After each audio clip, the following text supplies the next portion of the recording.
When going overseas for an extended period of time, it becomes impractical to keep your current living arrangements, especially if you pay rent.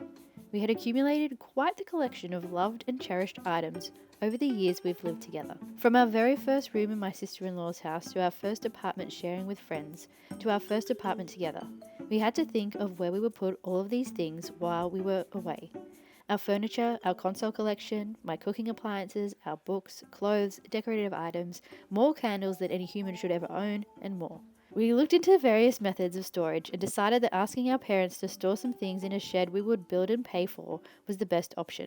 We asked my hubby's parents first and they said yes, so we set to work assembling the box that would contain our life's material possessions. There was a bit of process to go through. It involved some excellent planning by my mother-in-law, sorting through items stored in the old shed and then dismantling the old shed, cutting down trees, moving plants, having concrete poured, ordering the shed online, having it delivered and building it. All up, it cost around $3,000. A small price to pay for the security of knowing your well-loved, precious items are going to be stored safely while you're off gallivanting around Europe. And now my in-laws have a beautiful new shed they can use when we come back. It's a win-win. We built the shed in one weekend, all of Saturday and a little bit of Sunday. We added some ventilation fans and some of our own waterproofing for good measure. Being veteran flat pack builders, we worked very well together with very minimal frustration and only a few mistakes.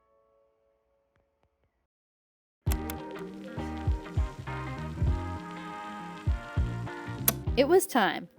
Time to start picking and choosing what we would keep in our 4.5 meter squared shed, what we would donate, what we would sell, and what we would unfortunately have to say goodbye to.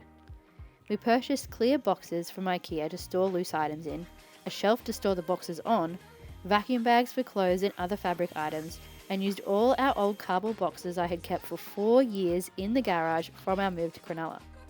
We disassembled our big pieces of flat pack furniture we wanted to keep and used some as a means of storing our vacuum packed clothes, which my husband was over the moon about. Our chaise and our computer desks we sold back to IKEA through their buyback program, which we didn't see existed until the previous day when we were buying more plastic boxes to store items in. It took us multiple trips up and down the mountains to put everything into the shed. We hired a van on 2 separate Saturdays, as well as our tiny little car Cookie and my parents' dream machine. We loaded each vehicle up to the brim with our boxes and bits and bobs. There was a council cleanup, and so we decided to say goodbye to a few old items that were unfortunately so loved that they were beyond use to anyone but ourselves. This included a set of bookshelves that had become very warped from everything we had placed on them, and our bed frame. We slept on a mattress, on slats, on the floor for 4 months before we left for France, and I actually didn't mind it at all. It took us 4 months of gradually listing items on Facebook Marketplace and eBay, filling bags upon bags with items to donate, and countless trips to the donation bin and op shop at the local church, packing, and packing boxes. As we were packing, we were also meticulously cleaning our apartment. We had given our notice to the real estate agent and needed to hand the place back in tip-top condition to receive our bond back. It's a good thing I like cleaning so much, and I find it very meditative because there was so much to do. I dare say we returned the apartment in a much cleaner state than when we arrived. If I had any pro tips to share about cleaning an apartment for moving out, it would be to clean room by room. Once a room was empty of its things, I would work from the walls and windows down and then seal off that room and pretend it didn't exist.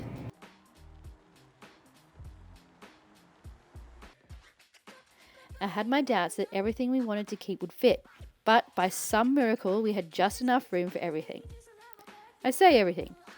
There are definitely some items that I've left at my parents' house.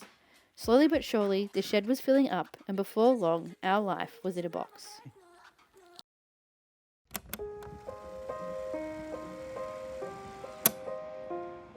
Our last days in Cronulla were bittersweet. We really loved our little piece of paradise we had found ourselves in.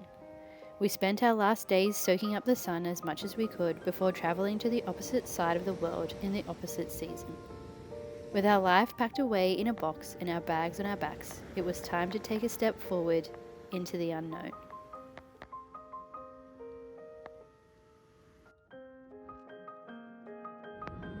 Beautiful calm day. I'm gonna miss you. That brings us to the end of the video. I want to thank you so much for watching. If you enjoyed it, please make sure you click the like button and you comment down below what your favourite part was. I'll see you in the next one.